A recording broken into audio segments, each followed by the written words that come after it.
C'est au pied de ta croix que je trouve le réconfort. Je n'ai plus peur de rien quand je suis blottie dans tes bras. C'est au pied de ta croix que je trouve le réconfort. Je n'ai plus peur de rien quand je suis blottie dans tes bras. Assoiffée de ton eau qui me redonne la vie, tu me nourris. Nous remercions Dieu pour son grand amour, pour l'abondance de sa grâce à notre égard, afin qu'on soit parfait pour lui. Reçois celui-là qui a l'écoute spécialement encore cette nuit, d'écouter la parole de Dieu. Que Dieu va lui enseigner beaucoup de choses à travers. Parce que nous vivons son temps. Celui qui cherche ardemment à appartenir à Dieu, être un enfant de Dieu, doit certainement écouter la parole de Dieu. La parole de Dieu. La parole de Dieu. Parce que c'est en elle que se retrouve Dieu. C'est en elle que se retrouve son esprit. C'est en elle qu'il y a tout. C'est en elle qu'il a tout créé. Et sans elle, on ne peut réaliser ce qu'on veut faire. Et donc c'est elle qui est sortie de la bouche de Dieu. C'est elle qui est vivante en nous. Que Dieu nous bénisse spécialement cette nuit. Qui est l'élu de Dieu? Qui est loin de Dieu? Qui est l'homme de Dieu, serviteur de Dieu? Qui est l'élu de Dieu? Qui est loin de Dieu? Et qui est l'homme de Dieu? Tous ces noms qu'on donne, on les écoute. Et ces noms existent que nous mentionnons. Nous appelons les élus de Dieu. On parle des besoins de Dieu. On parle des hommes de Dieu. Dès qu'on mentionne ces noms, ces personnes sont ceux sur qui Dieu fait reposer son esprit. Dieu fait reposer sur eux son esprit. Et Dieu les honte spécialement. Et ils ont la voix de Dieu dans leur bouche. Et cette voix, c'est la voix de la vérité. C'est ces personnes qui exposent le projet de Dieu au peuple. Et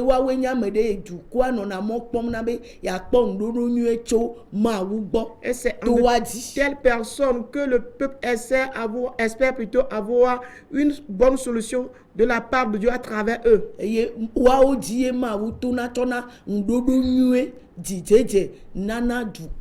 c'est par eux que Dieu donne une solution, la réussite ou la prospérité au peuple. Et donc, qui est l'élu de Dieu? Qui est donc loin de Dieu? Et qui est l'homme de Dieu? Quand nous lisons dans Ésaïe 42, à partir de verset 1, nous dit ceci. Voici mon serviteur que je soutiendrai, mon élu, en qui mon âme prend plaisir. J'ai mis mon esprit sur lui.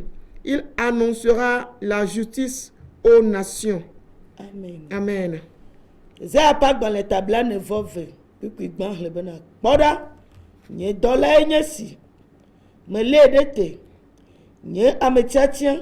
Si pe nu nyo hunye me danye gbogbo de edi ne wa renye dodo ayina dukọ ebe ye pa me tiatia. Il parle de son élu ye da ye pe gbogbo de di qu'il a mis sur lui son esprit. Et il trouve de plaisir en lui. Et il a mis son esprit sur lui.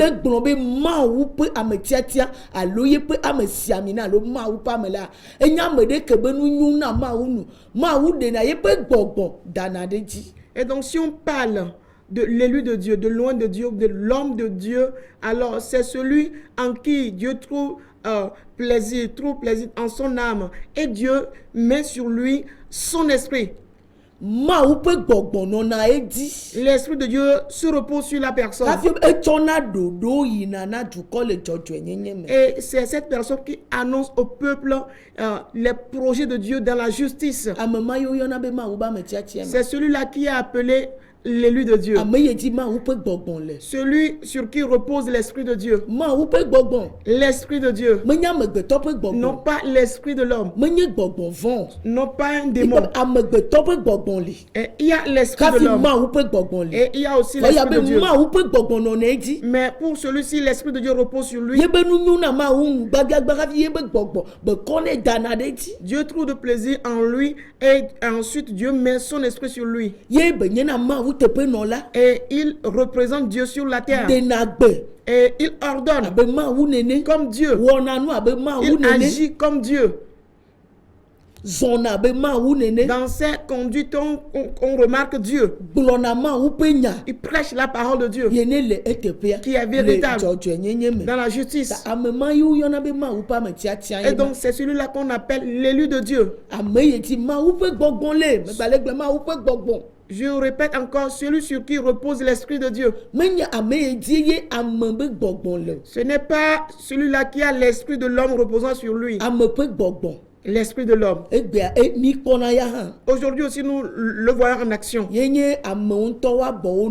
C'est ce qui consiste à ce que les hommes se rassemblent eux-mêmes. Et ils se donnent l'un l'autre l'onction. Celui-ci appelle son voisin ou bien son prochain loin. Et l'autre aussi l'appelle loin. Et ce sont là notre propre esprit non pas l'esprit de Dieu. Non, on dit plutôt celui sur qui repose l'esprit de Dieu. La raison pour laquelle quand on lit dans Luc 4, le verset 18, Jésus dit que l'esprit du Seigneur repose sur lui parce que la loin, Jésus, il dit qu'il est loin. Christ, c'est un nom. Il dit qu'il est loin. Il est loin. Afin de prêcher la bonne nouvelle. De prêcher la bonne nouvelle. Et donc celui qui est appelé loin, c'est celui qui prêche la bonne nouvelle de Dieu. Celui qui proclame la bonne nouvelle. La bonne nouvelle. Non pas la parole des hommes. Et je répète, j'essaie d'attester, encore confirmer ce qu'on appelle loin de Dieu et l'onction que viennent des hommes. Je dis cette onction ne vient pas de la part de Dieu. Ce n'est pas avec un fiole ou bien une boîte d'huile renversée sur l'homme. Mais celui qui parle l'esprit de Dieu. Celui en qui se retrouve l'esprit de Dieu. Et on constate vraiment que l'esprit là se repose sur lui de par ses œuvres. Oui, ses œuvres se démarquent par la justice. Il amène tout par la justice. Celui qui prêche la bonne nouvelle. La bonne nouvelle. Jésus dit quand l'esprit se repose sur lui, il va prêcher la bonne nouvelle aux pauvres. Annoncer la bonne nouvelle aux pauvres. Guérir ceux qui ont le cœur brisé. Voilà loin. Voilà ce qu'on retrouve chez lui et on pourra l'appeler loin. On remarque chez lui des projets justes. Et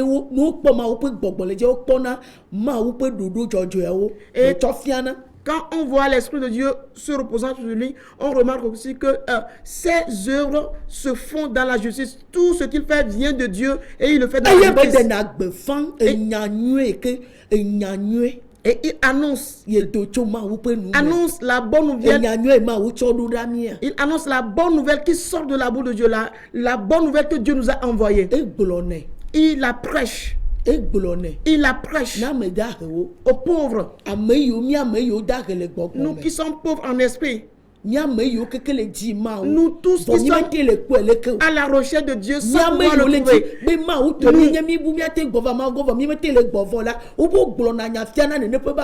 Nous, sachant que nous sommes égarés, nous recherchons Dieu mais on ne le trouve pas, on dit on prêche la bonne nouvelle à ces personnes-là afin qu'ils reviennent à Dieu. Nous, dans cet état-là, nous représentons les pauvres. Ce n'est pas ceux qui n'ont pas encore construit de maison, n'ont pas acheté de voiture, qui n'ont pas d'argent. Ce n'est pas ceux dont la Bible nous parle, de pauvres. Mais ceux-là qui sont à la recherche de Dieu, ils n'arrivent pas à le trouver. Ceux qui sont à la recherche de la vérité sans la trouver. Ceux qui ont leurs âmes et sont livrés à la souffrance et ils n'arrivent pas à trouver Dieu.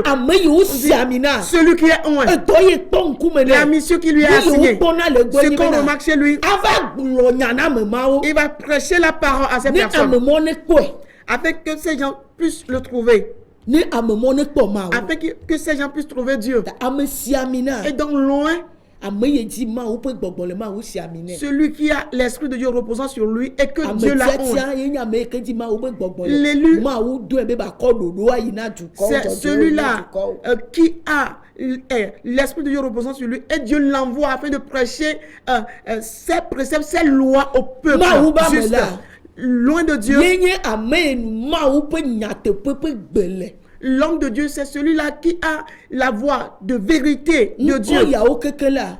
Tous ces noms sont sortis de Dieu. Quand nous sommes dans 1 Roi, chapitre 17, on verra Élie là-bas.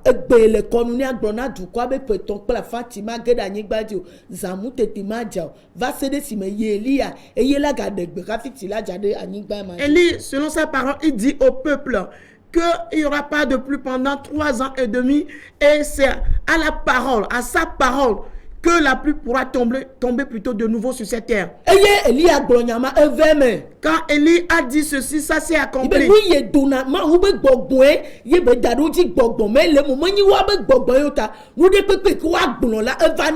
Étant donné que c'est l'Esprit de Dieu qui est mis sur eux, ce n'est pas leur propre esprit, alors tout ce que ces personnes disent s'accomplit-elle.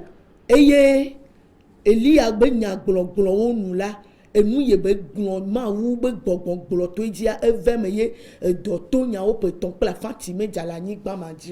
effectivement, ce qui est sorti de la bouche d'Élie par l'Esprit de Dieu, ça s'est accompli. Et sur cette terre, il y a eu la famine pendant 3 ans et demi. Et il n'y avait pas eu la pluie.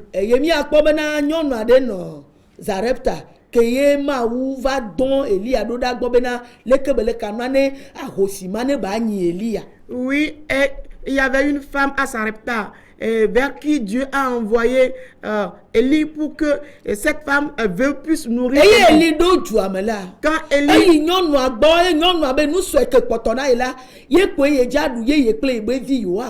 et quand Élie fut arrivé dans la localité, la femme lui disait, mais il ne me restait que le peu. Après avoir consommé ce peu d'aliments là, après quoi lui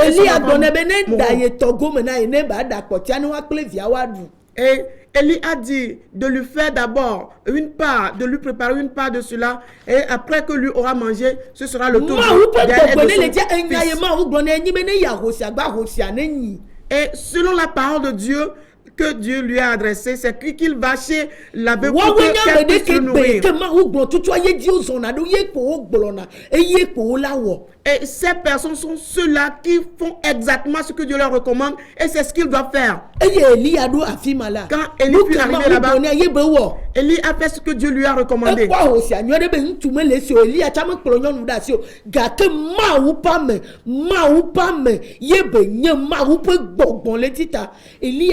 glonson be nyane ahosio la be ma wo me glonson be nyane vo eto na be yi na ahosia na nyi egbe de kai wo cela yidi ko wo zona do. Élie est allé dans cette localité, la femme veuve n'a pas de mari donc et Élie aussi n'est pas allé avec une femme, mais qu'est-ce que Élie lui a dit? Exactement ce que Dieu lui a dit. Il n'a pas dit, mais parce que la femme est veuve, il faut qu'il lui parle de mari.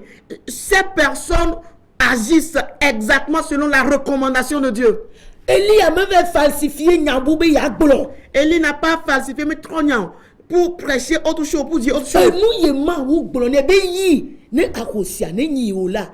Tadou dinu ne le numasia ye pour Élie avait des dégo. Élie avait des dégo. Et quand Élie est arrivé, ce que Dieu lui recommande, le but pour lequel Dieu l'a envoyé là-bas, c'est ce que Élie a révélé. Ma ou pas mais l'homme de Dieu. Il y a me que yema ou blon là, nya que ma ou blonné là, ye tout pour me blona. Me tona de quelque me dena de kelemo. L'homme de Dieu, c'est celui-là qui relate exactement ce que Dieu lui demande de dire. Il n'ajoute rien, il n'y retranche rien. Nous que ma ou bene wala, ye tout bo wana. Me kona de quelque me dena de kelemo. Ce que Dieu lui demande de faire, c'est ce qu'il fait exactement. Il n'y ajoute rien, il ne retranche rien. Élie a me yve pognon noir. Élie n'est pas arrivé devant la femme et il lui raconte autre chose. Et Dieu lui recommande, va qu'il puisse te nourrir. Voilà ce que Élie a pu dire à la femme. Après qu'elle l'avait nourri, et le jeune homme, l'unique que la femme possédait, l'avait possédé, mourait. Et quoi? L'homme de Dieu a pris le jeune homme. La femme l'appelle l'homme de Dieu. Es-tu venu pour me rappeler mes péchés? Élie n'est pas venu pour cela, parce qu'on lui demande d'aller afin qu'elle puisse le nourrir. Élie n'est pas allé pour dire autre chose. Et il a pris le jeune homme. Il a monté sur le toit et l'étage et puis il a prié. Aussitôt, la femme, l'enfant est revenu à la vie. Et il le remit à sa mère. Et la femme dit, en vérité, tu es l'homme de Dieu. Que ta parole est la vérité. Ce que tu as dit est la vérité. Et si les gens t'appellent homme de Dieu, mais la parole que tu as, la parole là doit être la vérité. Et la femme a trouvé la vérité en Élie. Et elle réalise que quand Élie est venu, Élie ne lui a rien dit de vagabond. Il ne lui a rien dit de mensonge. Il ne lui a rien dit de mensonge. Il ne lui a parlé de rien de vision fausse. Donne-moi à manger, prépare-moi à manger.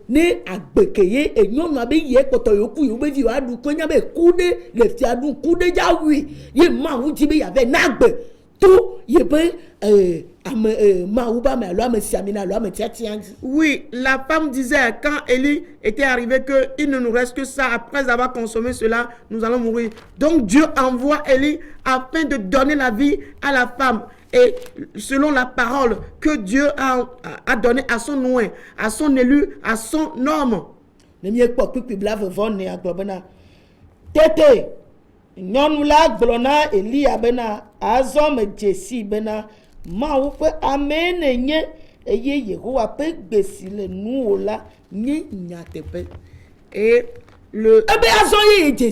le verset 24, la femme dit à Élie, je reconnais maintenant que tu es homme de Dieu et que la parole de l'Éternel dans ta bouche est la vérité. Ce qui sort de la bouche de la personne, c'est cette parole qu'il faut suivre. Non pas la personne qu'il faut suivre. C'est la parole qui donne le nom. C'est la parole que la femme a remarqué que c'est la vérité. C'est de là qu'il l'appelle homme de Dieu. Que l'Esprit de Dieu repose sur cette personne. C'est Dieu qui a oint cette personne. Si Élie est animé d'une autre pensée pour aller là-bas, selon son propre esprit, et cette femme ne pourra pas remarquer la vérité. Parce que rien de vivant ne peut se produire. La vérité est la vie. Et donc Dieu est la vie.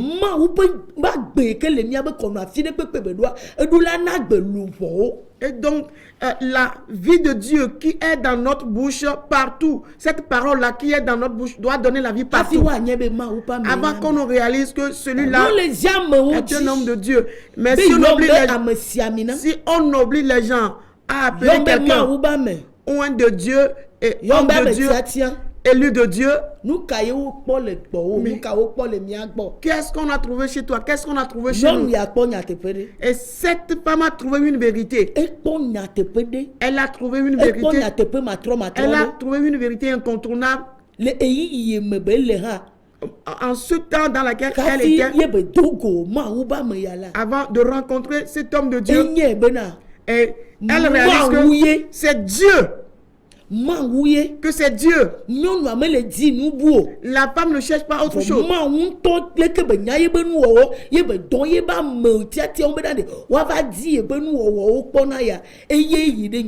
Mais tel que Dieu même connaît ses créatures, et c'est Dieu même qui a décidé d'envoyer Élie visiter une de ses créatures, c'est de cette façon que Élie se retrouve chez la femme.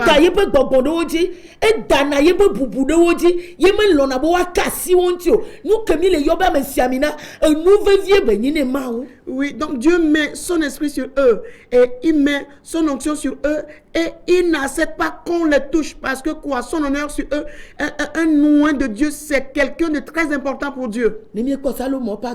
Quand nous sommes dans le livre de Psaume,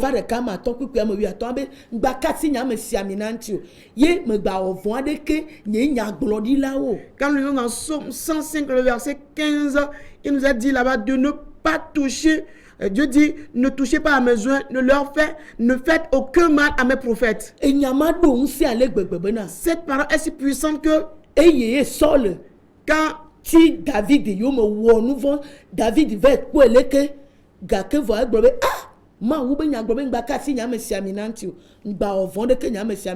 David et Joe, le Samuel Pagmalin, dans ton tableau vivant à ton topic Amandria.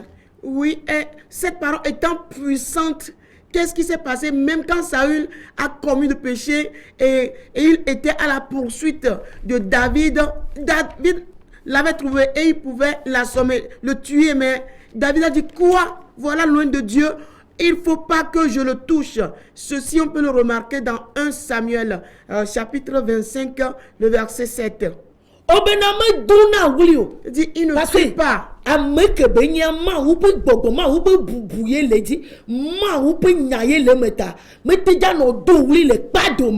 Étant donné que c'est l'Esprit de Dieu qui est sur l'honneur, l'onction de Dieu est sur lui, il ne pourra pas crier dans les rues. Étant donné qu'on ne peut pas le toucher, alors il ne peut pas juste crier dans les rues. Les attaques dans les tableaux ne vont vers dans Ésaïe 42 à partir du verset 2. Il ne va pas crier. On va entendre sa voix dans les rues. Ce qui signifie que il ne pourra pas faire n'importe quoi en étant en train de mendier. Un nom de Dieu le portable errant dans les maisons, appelant les gens sur téléphone, leur demandant de lui amener quelque chose. Et aller ça et là après les gens, et prophétisant, priant pour les gens, voulant avoir de l'argent de cette façon. Un nom de Dieu, un homme de Dieu est où nous le respecter. C'est un sujet redoutable. C'est un ambassadeur de Dieu, un représentant de Dieu. Et donc si nous faisons ça aujourd'hui, nous ne sommes pas encore hommes de Dieu, oint de Dieu, nous n'avons pas encore cette onction. L'huile d'olive versée sur nous ne fait pas de nous un oint de Dieu. Nous avons de telles onctions sur nous, mais on ne retrouve pas des paroles de justice dans nos bouches. Un oint, c'est lui en qui le peuple met. Et le peuple met son espérance en des oints de Dieu.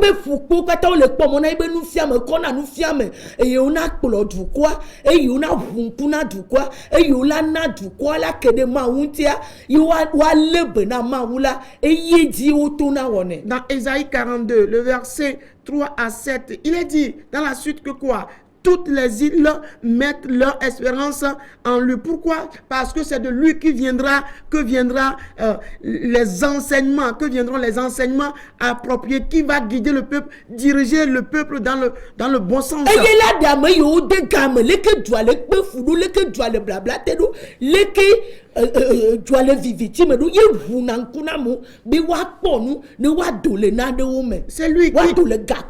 C'est lui qui libère ceux qui sont emprisonnés, ceux qui sont dans les prisons. C'est lui qui ouvre les yeux au peuple afin de savoir quel est l'état du peuple, les souffrances auxquelles le peuple est confronté. C'est lui qui ouvre les yeux au peuple de savoir ce qu'il faut faire.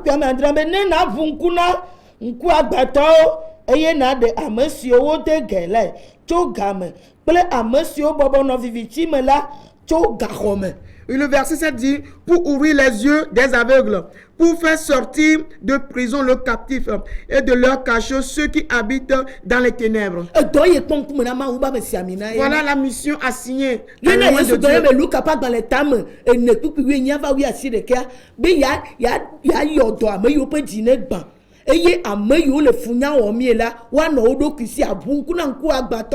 La raison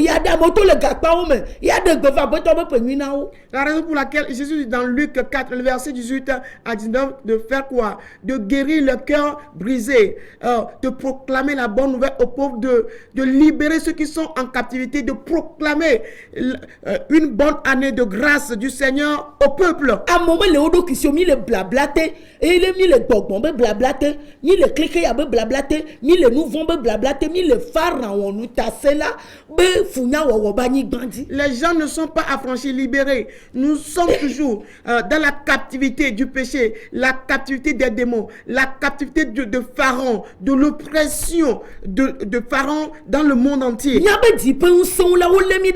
Les puissants de nos origines nous prennent en captivité, nous sommes toujours dans les ténèbres. Et les rois, toute l'humanité.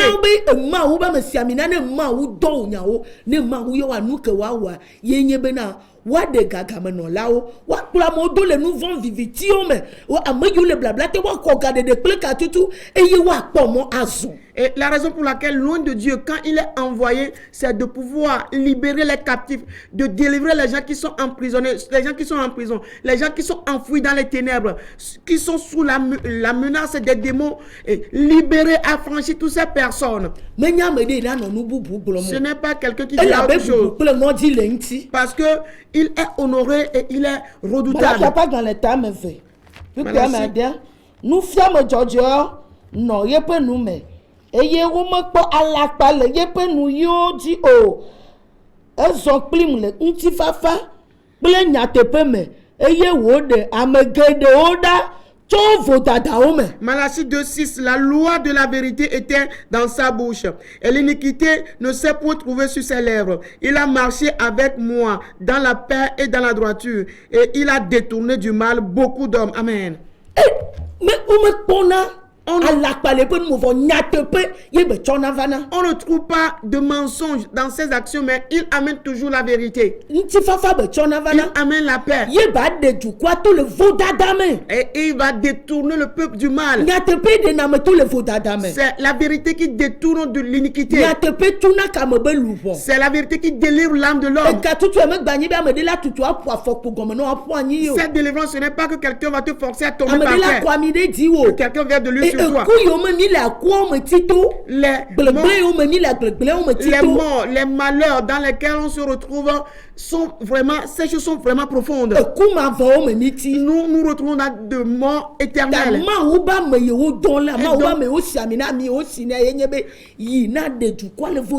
L'homme de Dieu a envoyé son onction a pour mission de délivrer, d'aller délivrer le peuple de l'iniquité.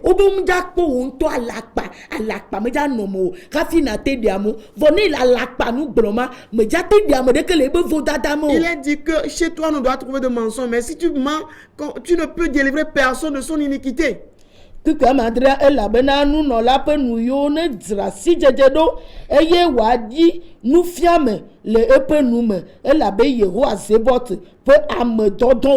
verset 7, car les lèvres du sacrificateur doivent garder la science, et c'est à sa bouche qu'on demande la loi, parce qu'il est un envoyé de l'Éternel des armées.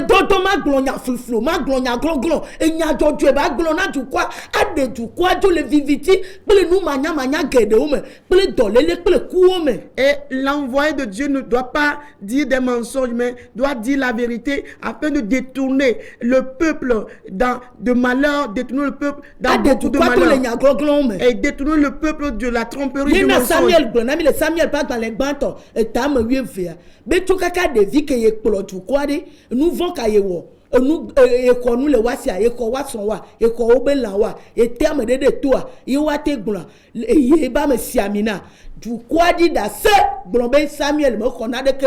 C'est pourquoi dans 1 Samuel 12, Samuel s'adressa au peuple leur demanda, depuis la jeunesse de son règne, la jeunesse où il dirige le peuple, il jugeait le peuple, est-ce qu'il a eu à prendre de présent, est-ce qu'il a corrompu le peuple, est-ce qu'il a eu à prendre la femme d'autrui, est-ce qu'il a fait du mal au peuple?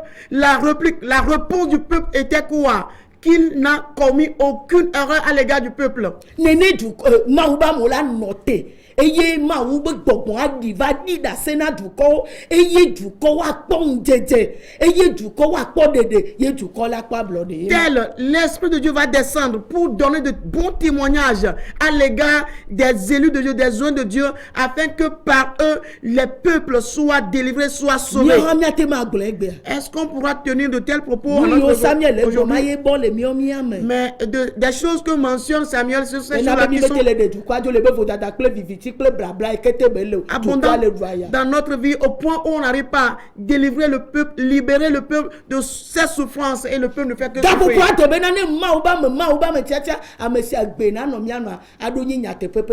Amen. L'heure a sonné que si nous sommes loin de Dieu, serviteurs de Dieu, hommes de Dieu, il faut que ce qui sort de notre bouche soit la vérité. Amen. La douceur de ta voix, je ne m'en lasserai pas.